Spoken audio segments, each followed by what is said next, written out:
नमस्कार दोस्तों, आपका हमारे अच्छा सृष्टि क्लासेस में स्वागत है। आज हम लोग भारतीय संविधान के प्रमुख भाग एवं उद्देश्य का संबंधित भाग 2 को लेकर के आए हैं। कल भाग 1 डाला गया था, बनाया गया, आज भाग 2 है। उसी में देखते हैं कि कौन सा कैसे या किससे संबंधित है, उसी को पूछते हैं। दोस्तों, वीडियो को लाइक, सब्सक्राइब और शेयर जरूर करिएगा।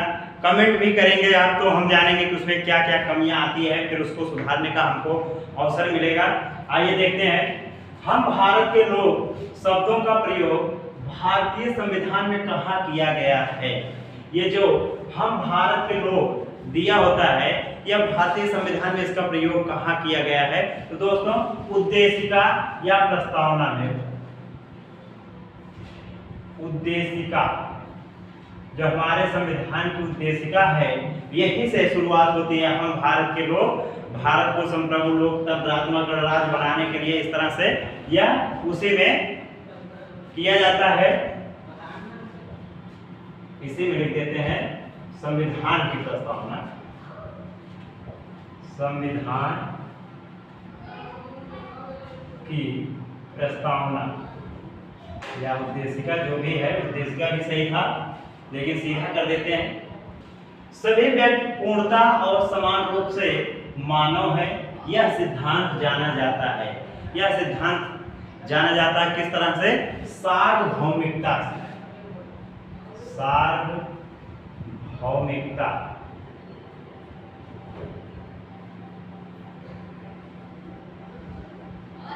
सार्वभौमिकता से जाना जाता है।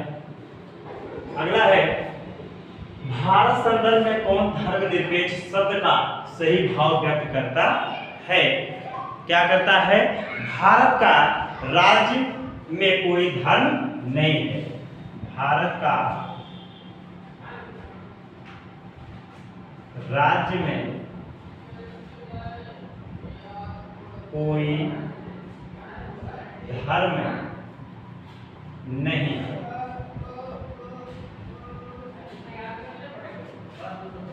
कौन सा शब्द भारत के संविधान की उद्देशिका में नहीं है? कौन सा शब्द भारत के संविधान की उद्देशिका में नहीं है? यह लोक कल्याण नहीं है। लोक कल्याण यह शब्द नहीं है। भारतीय संविधान की प्रस्तावना में किस स्वतंत्रता का वर्णन नहीं है? कौन सी स्वतंत्रता का वर्णन नहीं है? धार्मिक तो आर्थिक स्वतंत्रता, आर्थिक स्वतंत्रता नहीं।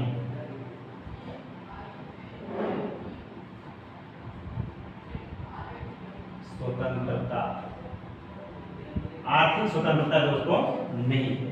कौन भारतीय संविधान की प्रस्तावना में उल्लिखित नहीं है? कौन भारतीय संविधान की प्रस्तावना में उल्लिखित नहीं है? यह धार्मिक न्याय। धार्मिक न्याय यह नहीं। भारतीय संविधान का कौन सा भाग संविधान की आत्मा कहलाता है? भारतीय संविधान का कौन सा भाग संविधान की आत्मा कहलाता है दोस्तों? उद्देशिका।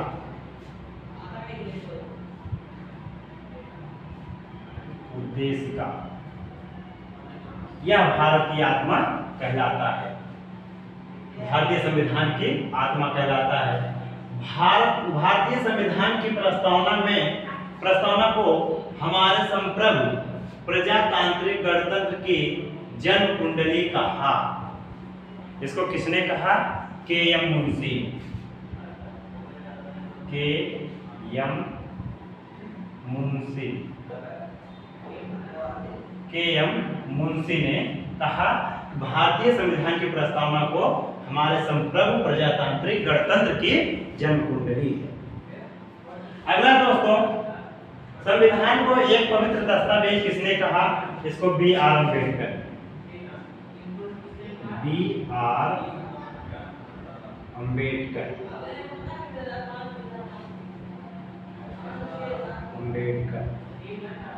बी.आर. अम्बेडकर ने कहा किस वाद के फैसले में सर्वोच्च न्यायालय ने सर्वप्रथम घोषित किया कि उद्देशिका संविधान का हिस्सा नहीं? यह बेरुबारी की केस थी दोस्तों। बहुत बार पूछा गया है इनकी केसों को। ये जो 2-3 केसें पूछी गई है, केशवानंद भारती बनाम यूनियन ऑफ इंडिया, और इसके बाद बेरुबारी और बम्बई बनाम वो केशवानंद भारती विवाद और बम्बई बनाम यूनियन ऑफ इंडिया, ये 3-4 केसें दोस्तों बहुत बार पूछा जाता है और पूछा भी गया है। तो इनके केस को विशेष रूप से याद रखिएगा।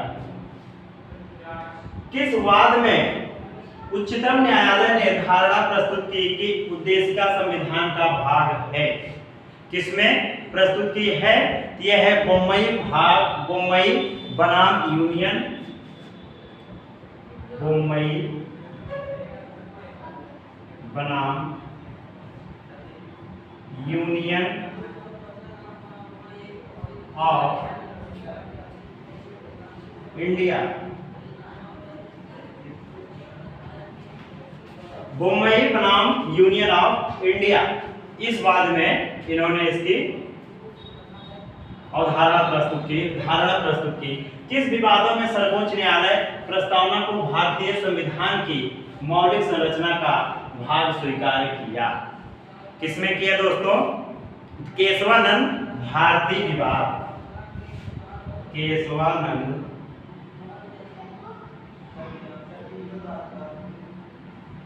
भारती विवाद। रोमांचक के है दोस्तों ये सब। भारतीय संविधान की प्रस्तावना में जिन आदर्शों एवं उद्देश्यों की रूपरेखा दी गई है उनकी व्याख्या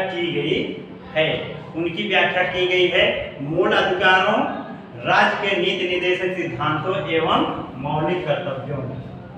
मूल अधिकारों,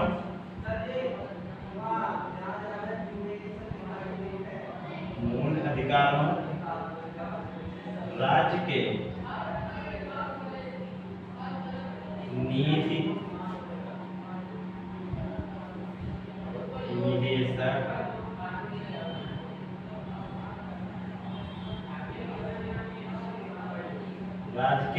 निदेशक सिद्धांतों एवं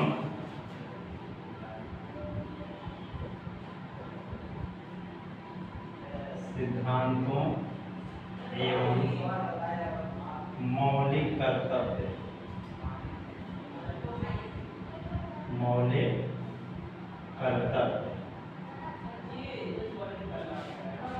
ये तो था दोस्तों, इनकी व्याख्या इसमें की गई है। कर्तव्य के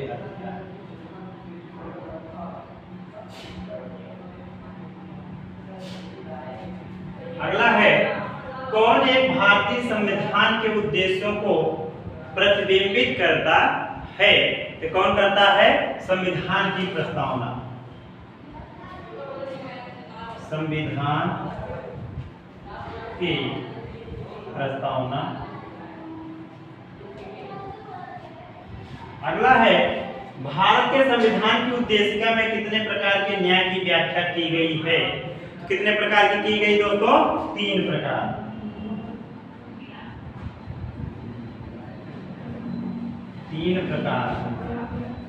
भारत के संविधान के उद्देश्यों में से एक के रूप में आर्थिक न्याय का किसमें उपबंध किया गया है? यह है उद्देशिका और राज्य के नीति निर्देशक तत्व। उद्देशिका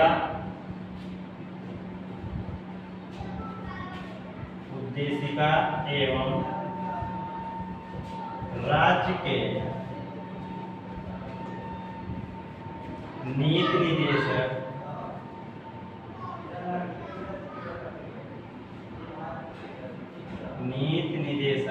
तत्व।